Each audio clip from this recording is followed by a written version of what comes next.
So the moral of the story is that there's a big fight coming, but we're ready for it. Huge fight, deep pockets. I hope we're ready for it because the industry is going to have to very quickly, figure out how to get together and back the ones that are actually pursuing the litigation. Let's go.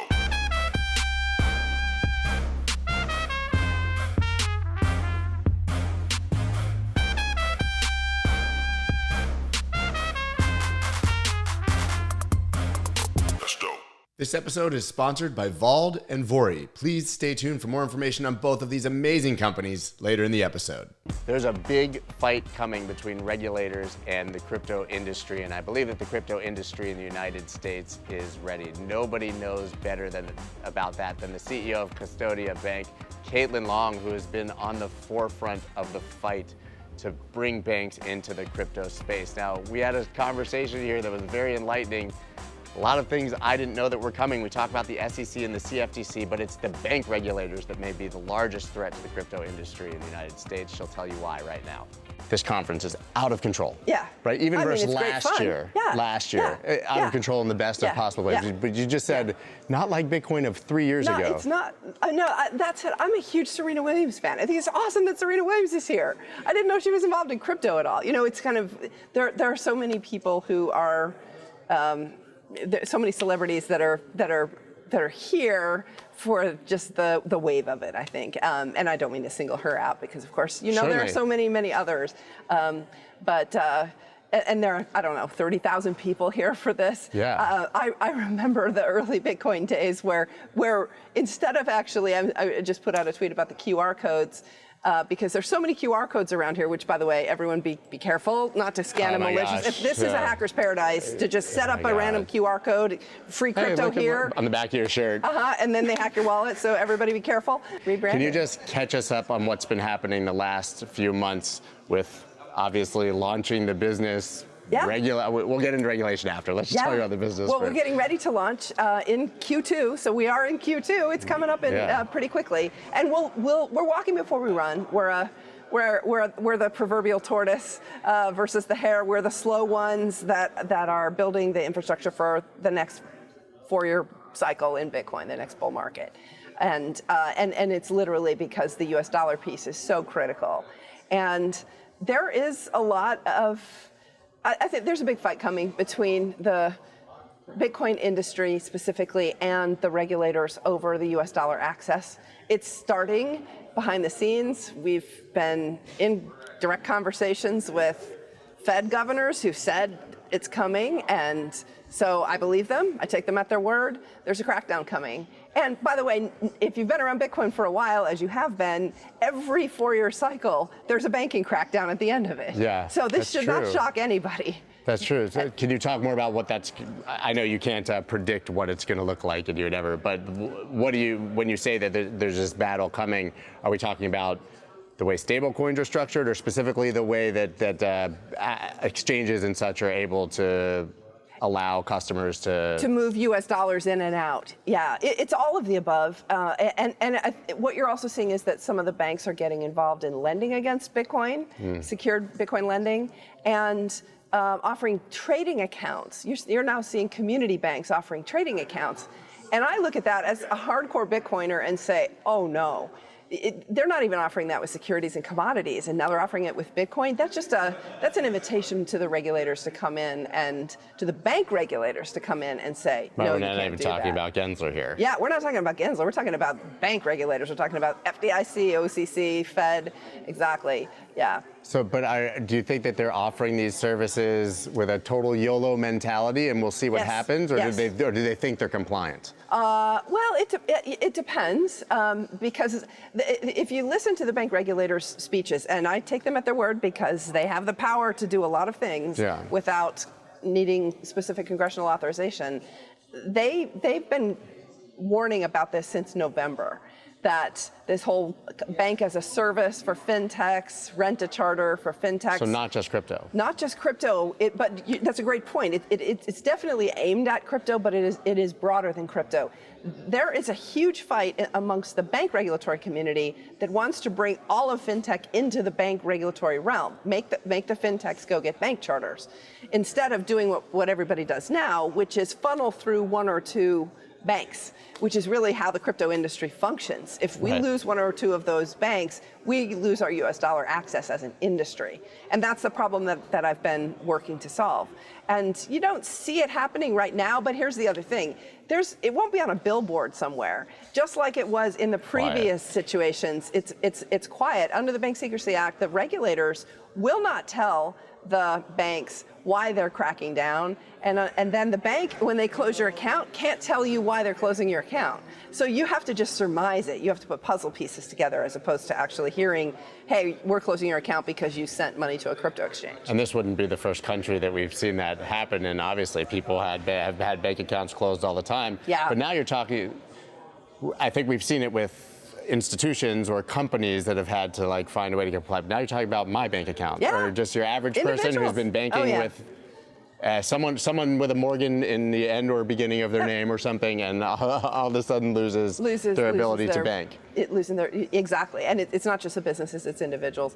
Pretty much everybody in crypto that I know has been through that at some point during our time. Does that mean that we all become unbanked too? Well, who knows? This is crazy. This is why I think there's a real fight. This is why we've got to support senators like Senator Lummis, who I had missed her American Banker op-ed and tweeted about it this morning. She said the Federal Reserve is not adhering to the law or something of some sort. And I saw a couple of crypto people picked it up and embellished it a little bit. We love to embellish.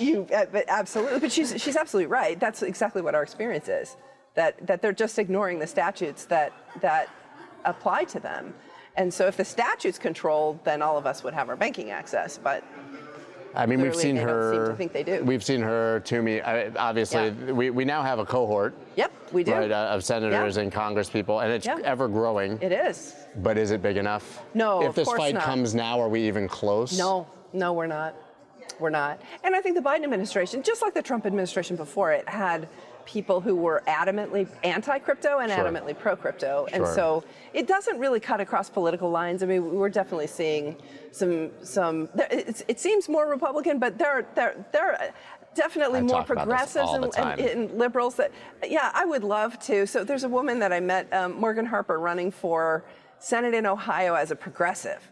And she would love to debate Elizabeth Warren about the progressive view on crypto and why Elizabeth Warren should be pro-crypto. And it would be awesome. I think you ought to host that debate. I think you ought to get it. Oh my gosh, I would love to host that debate. I don't think Elizabeth's letting me anywhere near her if she does a little backtracking on my history of talking about her. And I actually find her to be a intelligent, yes, of course she is, accomplished human being who's just missing badly on this. Yeah. But it makes me wonder if it's intentional. Does she think this is what her voters want to hear because it's not? Is it because that's just she doesn't get it and she's old guard and it's a threat? Or does she really believe everything that she's saying? Yeah. You can't. I don't know how you can look at an asset class that helps the individual and be liberal. Right. And believe that that's a bad thing to help raise people out of poverty, give people who don't have banking access and such. I just don't get it. Yeah, she, I think, is a believer in government as a regulatory authority and that everyone should be surveilled, as in for tax collection reasons, as opposed to that any of us have a financial privacy interest in our financial transactions. But she is definitely, there was an interesting NBC Meet the Press coverage of what is happening in Wyoming, and they interviewed both Senator Lummis and Senator Warren. Not together, unfortunately, because it would be awesome if they had actually been together. That would be a great pay-per-view event, actually, to do it here. But I did hear Senator Warren say something that I agree with. She said it's all a confidence game. It is. And actually, that NBC Meet the Press story did a great job of laying out subjective value theory without actually calling it that. What gives money value? They actually dug into the entire question. What's the intrinsic value of a piece of paper with a picture of a dead president in green ink on it? It's the word of your cents. government and their military, someone could argue. And they went into that, right? But what does it mean to say full faith and credit of the U.S. government? And the answer is it's all a confidence game. And so it's kind of funny how both senators ended up coming to the same conclusion, which is money is a social construct. It's ephemeral. It's all subjective. It's also subjective value theory. No one uses that fancy phrase because the Austrians are the ones who use that fancy phrase, but that's exactly what it is. It's a confidence game. And so I actually do agree with Senator Warren on that. She came around to that conclusion. Funny that they don't understand that you can make the same argument for government. Well, right, and of course, it's a social construct and a confidence game, right? And her big critique of Bitcoin is that it's backed by air, and we hear that all the time. Yeah. And the answer is, everything's backed by.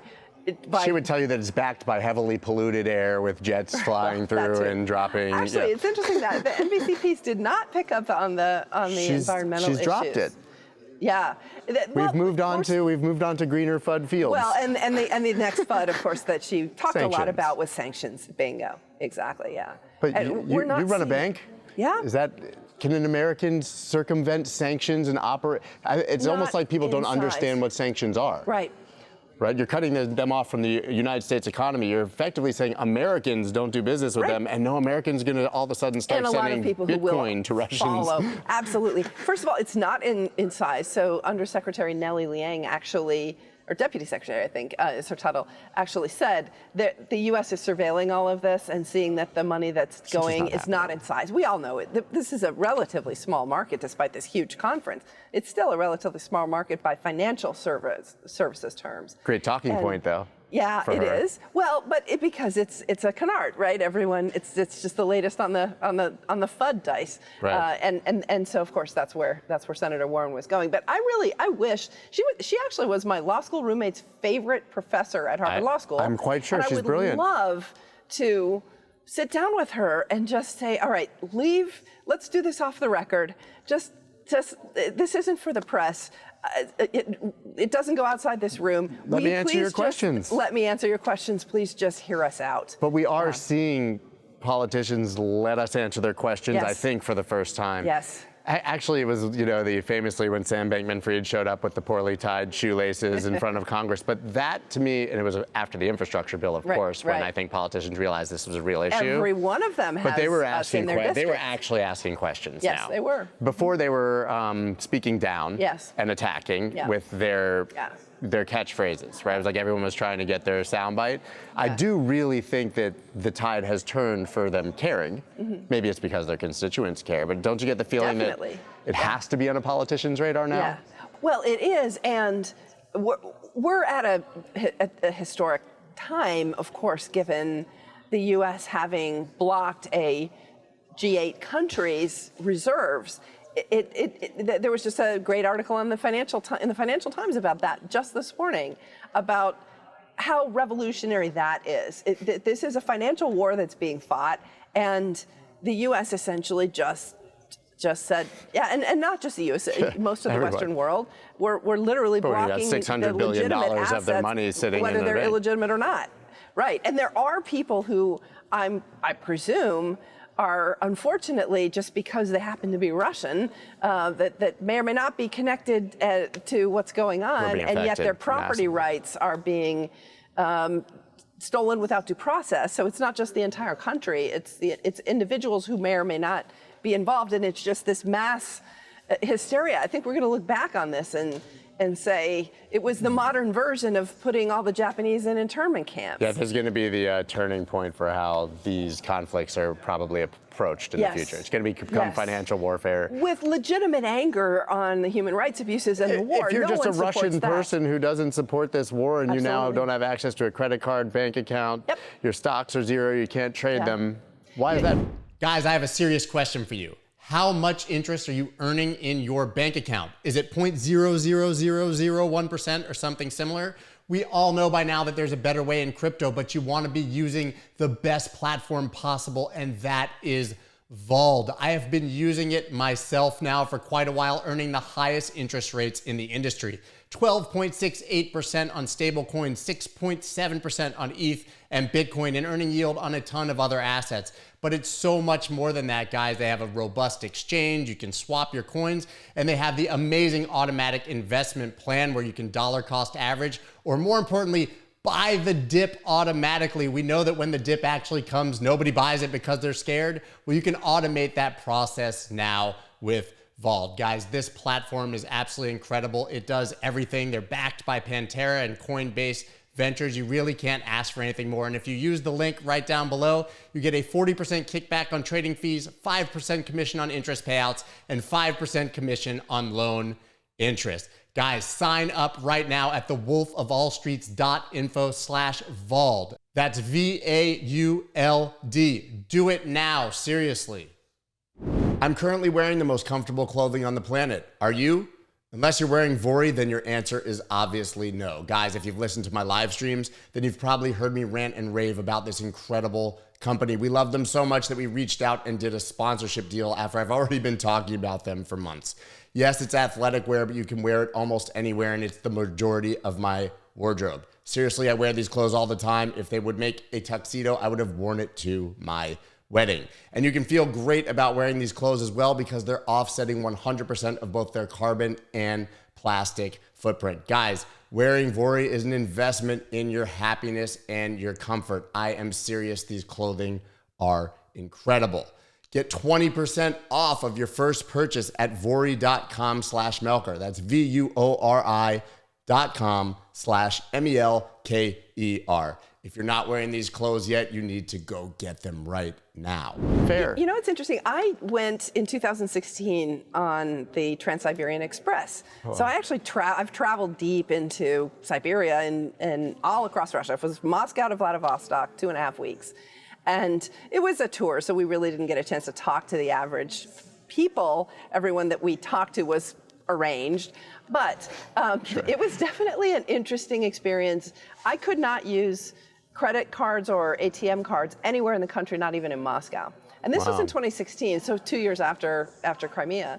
And at that time, I actually wrote a travel blog about I understood that Russia was going in a very different direction. And if you understand the history of Russia versus the West, that is not uncommon. They typically are in very different cycles. Things were booming during the Great Depression. During our Great Depression, things were booming in Russia, and a lot of Americans ended up trapped behind the Iron Curtain because there were jobs in Moscow, and for college graduates in the early 1930s, they couldn't get a job at home, so they went to Moscow, right? Those kinds of things, it's just an interesting counter-cyclical. And at the time, I had been reading up about the central bank in Russia stocking up gold. And instead of doing what the IMF had recommended to defend their currency when the currency got weak, they actually doubled down and bought more gold. So you kind of knew they were on a different cycle, on a different path, even back then. And it was essentially impossible for a Westerner to use a credit card in Moscow, even back then. And so now the sanctions are even worse. But the punchline is, I'm not sure that it moved the ball that much for the average folks inside the country because they were so disconnected from it anyway. It's so crazy. It's like Putin didn't get the "not your keys, not your coins" message with his reserves that are in another country. Yeah. Something I love that you just said, though. You talked about how they doubled down on gold in the face of the IMF. Yes. Isn't El Salvador doubling down on digital gold in the face of the IMF? And this is another interesting article I just read, too. Citigroup, I think, just put out an equity research report. Someone sent it to me. And they have a bond payment due in the first quarter of 2023. And it's going to be fascinating to see what happens with the IMF. Is it headed towards a default on the old debt? They haven't been able to issue the Bitcoin bond yet, which was... And they can't get new debt from the IMF. Well, they definitely can't. It's going to have to be a restructuring, right? So which path are they headed? And I've been definitely supportive but cautiously of El Salvador's experiment because I'm not a believer that you should force people to use Bitcoin. I think it should always be voluntary, and they're trying to force people to use it. But I'm definitely sympathetic with the approach of let's double down on something that's not the mainstream financial system. We were right down the road when they made the El Salvador announcement at this very convention last year, right? And as exciting as it was, my first instinct was, man, I hope they don't blow it. Yes. That was the first thing I thought. Like, as excited as I was that it was going to happen, I was like, nobody does this again if it doesn't work. Yep. Our future is somewhat in their hands. Yeah. Do you think that that's still the case? Do you think that the eyes of other countries that would be considering this are still watching? Oh, of course. A lot are. The big challenge, though, is that I think this can all be voluntary. There's something less than just going the full Monty and saying Bitcoin has to be legal tender and everyone's forced to use it. Instead, just put it in the central bank reserves. Make it an option. Yeah, Make exactly. it legal, put it in the central bank reserves, and all of a sudden people just voluntarily go there because it's a reserve asset. And I'm pretty sure that there are countries that are already doing that. They just haven't announced it yet. Just like I knew that there was a Fortune 10 company using Bitcoin quietly since 2014, and they've still not announced that they use it. A lot of people are using it and just keeping it quiet. I'm sure. And so El Salvador is interesting because obviously their currency is the dollar. Yes. Right. So they can do this in a way that a country maybe that doesn't use the dollar as their currency can't, because we could destroy that currency, we being the United States. But they're looking for Bitcoin as an answer. If you're an average person in most places of the world, as we're seeing in Ukraine, certainly, and Russia right now, you probably actually are a lot more interested in getting your hands on stablecoins than you are on Bitcoin, right? Well, because you want dollars and you can't get them. Yes, and we've seen that in some of the reporting that's been done out of Venezuela, that Bitcoin was the intermediary currency to be able to get stablecoins as opposed to the other way around, which is how we think of stablecoins, right? Yeah. There's so much happening around stablecoins literally right now. Senator Lummis, of course, has proposed legislation. Do you think, and you talk about it all the time, you're like my go-to person for when I want to understand what is going on with stablecoins. I just check your Twitter. But do you think that they're going to be regulatorily approved as long as they're fully backed? Do you think there's going to be any wiggle room there? Do you think we're going to see them backed 60% by dollars and 20% paper? And I don't know how this is going to play out, because there's a big fight, like I said, and there are camps within the Biden administration that either want to just literally shut the whole thing down and block all US dollar banking access to the entire crypto industry. And when I say that sounds crazy, but those are loud voices. And I'm definitely hearing them in my conversations with the regulators, even if those in the industry say, oh, pshaw, that'll never happen. I'm not so sure that they won't try to literally close off the US dollar on off ramps. And that's, of course, how they get stablecoins, because the stablecoins have to be invested in some assets, unless they're algorithmic, some assets that are US dollar backed. And so if you can't get access to the on-off ramps, then all of a sudden that's how they could get stablecoins. I'm not saying I think that's going to happen. No, of course. You have to be aware that it's a possibility, or that it's even a conversation. But the conversations behind the scenes in this industry are that people are itching for a fight. They're itching for a fight against the SEC. If the banks do pull this, then there's a big fight coming with the banks. We are deep-pocketed, and we are a much bigger industry than most folks realize in the powers that be. And if they pick those fights, bring it on. We will fight those fights as an industry, and I think the industry will pile on, just like we did. The infrastructure bill, they didn't see that coming. They thought they were going to slide that one little sentence in there, and it froze for 5 days. It's funny, you talk about how deep-pocketed the industry is. You have these Forbes lists of billionaires, and I personally know 20-something-year-olds who are billionaires and have never made a list because they've just been quietly. And they mostly don't want to. Right, but you talk about the deep pockets. I don't think that the powers that be are even aware of how much money there is. To a litigation fund to take on some of these issues is going to be nothing for these deep-pocketed crypto folks. And I think even also the industry on a retail basis. If someone were to issue a token, for example, to fund lawsuits against regulators who've had bad faith, then I think the industry would just swarm that. Can you imagine that? Yeah. Reversing it and litigating against the regulators? That would be fun. Not a fight that I want to see picked, though. Well, let's hope. And this gets back to how's this going to play out. Is Congress ultimately going to do something? I think the answer is yes, but it's interesting that, and by the way, I don't think it's going to happen during this administration. So at least during this Congress. So if there's a changeover in Congress, then there may be something that ultimately comes out under a Republican-controlled Congress where the Biden administration comes to the table. But right now, the Biden administration is doing nothing on it. They don't have to. And they're just, Yeah, right. They're leaving the SEC to regulate by enforcement, the bank regulators to try to regulate by shutting off individual companies and retail individuals' access to bank accounts quietly, one by one, so you never really know that it's happening. That's what's happening right now, period, full stop. They are doing that. But beyond that, we'll see. I think there is something that is probably going to come out, I would guess, in a year or two from Congress, and that will answer the stablecoin question. A year or two. Right, I know we look at it now, and the crypto community thinks everything's going to happen this week or this month. Absolutely. Right. Yeah. A year or two gives us some time, actually. Yeah. And you said, you're launching in Q2. Yeah. You're aware of these risks, obviously. Absolutely, yeah. This worst case scenario, what would it mean for you? Well, the industry will hopefully win. Ride to our help if we need it. Right now, we don't. But yeah, look, we're on the forefront of that fight. Those who are attorneys know that we have standing to be one of the litigants. One of the things that's really important about taking on regulators, and I've talked about this with kind of lamenting that Coinbase didn't take on the IRS because they had their shot, right? You have to actually have one plaintiff that is actually being harmed. They have to have what's called standing. They have to have a true case or controversy to be able to get into court.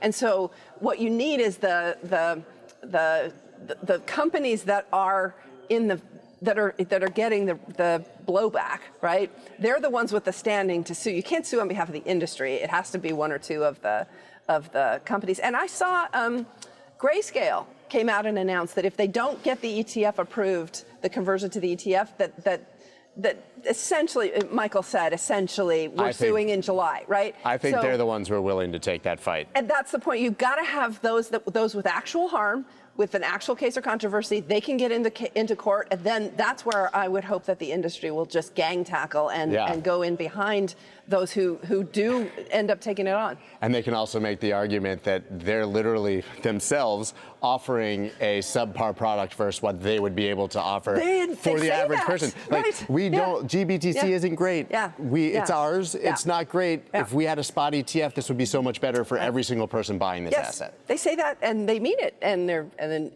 right. I'm not a huge fan of ETFs, as you know, because I don't like the mechanics that allow the issuer to go naked short.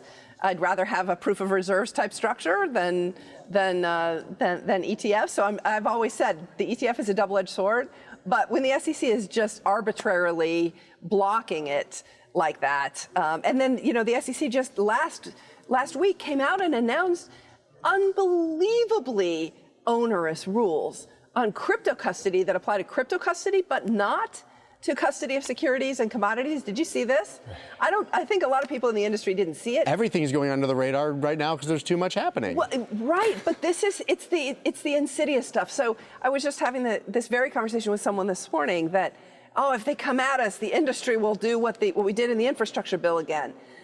That was a full frontal attack. They're not doing the full frontal attacks. They're flanking us, right? And it's quiet. And so how do you get the industry riled up in the face of those kinds of more subtle attacks? But what I'm referring to with the SEC announcement is that the SEC is now requiring crypto custodians to account for the liabilities, the custody liabilities on their balance sheet. What does that mean? Why is that a big deal? Because if it comes on balance sheet, then the financial institution's regulatory capital requirements apply. All the custody assets it's a custody as a service, it's off balance sheet. You think that you are not transferring the legal title to your asset to your custodian. Technically you are for securities, but the way it works is, the State Streets of the world, I looked it up, State Street has $43 trillion of assets under custody and $300 billion of assets on their balance sheet. So if the SEC said, you got to put all 43 trillion on your balance sheet, so you go from 300 billion to 43 trillion, the capital requirement that State Street would have to raise, they'd have to probably raise $2 or $3 trillion, right? And this is what the SEC just did to crypto. This is a huge deal. And again, somebody I think will end up taking that on probably in litigation. So the moral of the story is that there's a big fight coming, but we're ready for it. Huge fight, deep pockets. I hope we're ready for it because the industry is going to have to very quickly,